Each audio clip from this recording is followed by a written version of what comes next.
तुमच्या रेशन कार्डची केवायसी लवकरात लवकर करून घ्या. थोडेच दिवस शिल्लक आहेत, नाहीतर तुमचं रेशन धान्य बंद होईल, तुमचं नाव रेशन कार्डमधून काढून टाकण्यात येईल.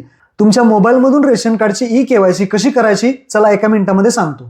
सर्वात प्रथम तुमच्या मोबाईलमधून 2 ॲप्लिकेशन इन्स्टॉल करायचे आहे. पहिलं आहे मेरा केवायसी. हे पहा, मेरा केवायसी ॲप्लिकेशन इन्स्टॉल करा.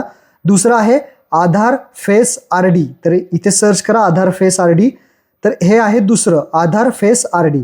2 ॲप्लिकेशन इन्स्टॉल केल्यानंतर मेरा केवायसी जे ॲप्लिकेशन आहे ते आपल्याला ओपन करायचं. ओपन केल्यानंतर याला परमिशन द्यायची आहे. त्यानंतर आपलं स्टेट इथे सिलेक्ट करायचं आहे महाराष्ट्र. त्यानंतर व्हेरीफाय लोकेशन आपला आधार नंबर टाकायचा आहे आणि जनरेट OTP वरती क्लिक करायचं आहे.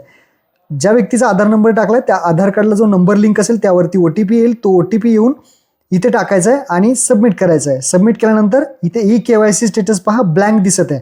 आता हे ब्लँक आहे तर आपल्याला आता केवायसी करायची आहे. फेस ई केवायसी वरती क्लिक करायचं आहे.